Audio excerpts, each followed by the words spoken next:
check this out.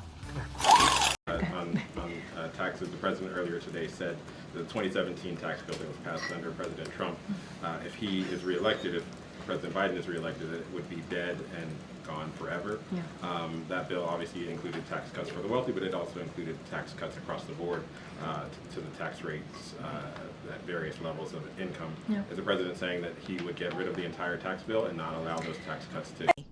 Good question. I think what the president was trying to say, he was trying to make very clear that that was the 2017 tax bill was something that was for, billionaires and corporations, and that's not what he's for, right? He wants to make sure that the working class gets their fair share. He wants to make sure that the billionaires and corporations pay, right, what they owe. And so he's talking about an economy, what type of economy that he wants to build. You hear us say it all the time. He says it all the time, an economy that's built from the bottom up, middle out, that doesn't leave out working people, that doesn't leave out the middle class, that builds into the middle class. And I think that's what he was trying to speak to more broadly, and how billionaires and corporations have to pay their fair share. He's always been very clear about that. And 2017 tax bill does not do that. It does the opposite of that.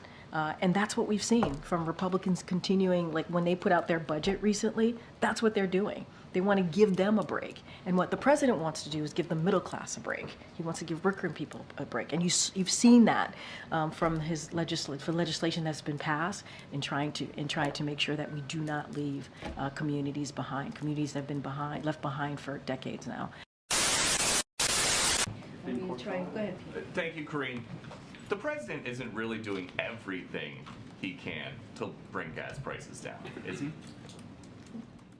I feel like is there something else to the question? Oh, there's a lot to the question. Oh, okay. For example, as you mentioned earlier, he's meeting today with people installing offshore wind equipment, but not oil and gas CEOs who are rarely ever in town, but they are today. So how did that help lower gas prices? Well, the president has done so let me step back for a second.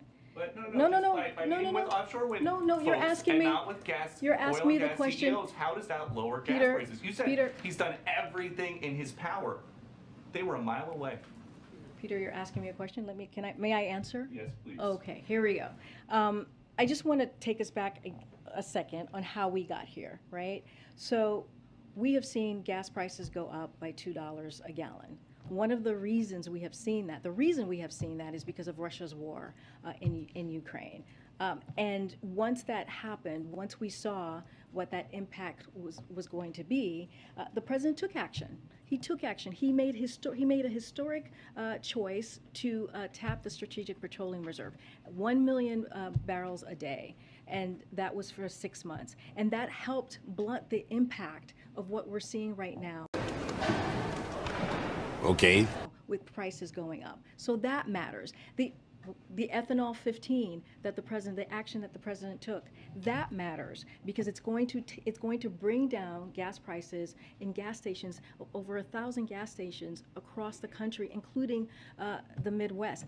That matters. And so the president is trying to figure out and take steps in how we can bring the gas prices down. And we have a high level of oil production. So what we are asking the oil refinery companies to do is to take that production, turn it into refine that oil so that there is capacity. We are not at capacity right now, and it does matter that the Secretary of Energy, which is her purview, that is her portfolio, to meet with these oil execs, that she does on pretty regular basis. But your point was about how we got here. The president said, as a candidate, no more drilling on federal lands, no more drilling including offshore, no ability for the oil industry to continue to drill, period. Aren't some of those things that would bring the price of gas down now? Good question. You are a good question. Let me tell you how we got here, since you just said how we got here. Due to a decreased demand of the start of the pandemic, U.S. oil companies reduced production and refinery capacity, which is what I was just saying, Peter.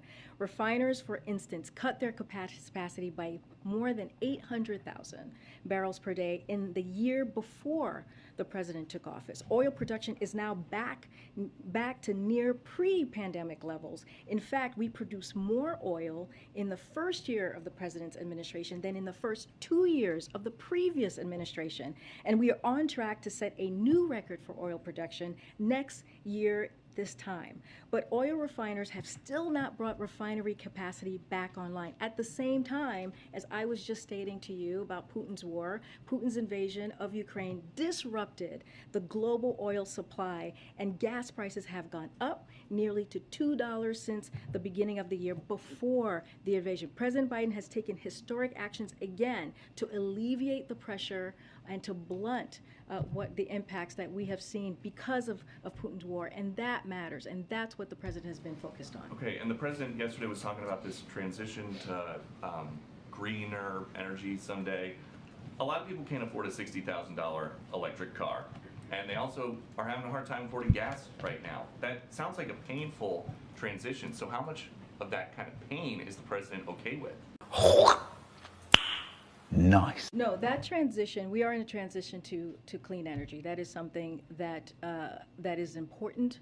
It is going to create jobs when you think about electric vehicles. It is going to give families some tax credits. It's going to be really important to have. Who can afford an electric car? The average price is $61,000. Well, we're going to continue to move forward with what we have put forward, the bipartisan infrastructure. $5 gallon gas or a $61,000 That is electric not, car? first of all, that's apples and oranges. It's not the same. What we're trying to do right now is to deal with an acute problem right now, which is why the president, again, asked for a 90-day suspension of the gas tax holiday. It is going to make a difference. Peter, we're talking about 18 cents on the federal level. We're talking about an average of 30 cents on the state level. And if the oil refinery does their job, if they do what we are asking them to do, which is put their profits back in so that gas prices can go down, that's almost $1 per gallon. That matters.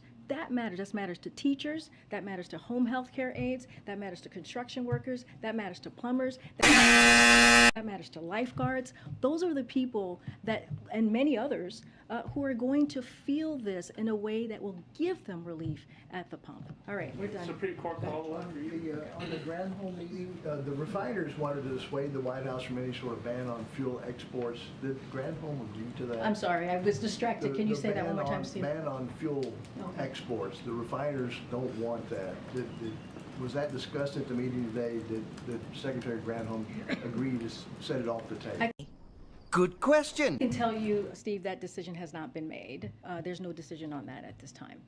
And secondly, on the gas tax holiday, has the president talked to lawmakers today about this to try to get them on his side? So I don't have any meetings to preview for you at this time, but we are going to, our Office of Ledger Affairs is in constant communication with folks on the Hill. So that is going to be an ongoing conversation. And the president, this is something that the president thinks is going to be really important for the American people, to give them that relief, a little bit of breathing room, as you hear the president. I'm going to just take a couple more.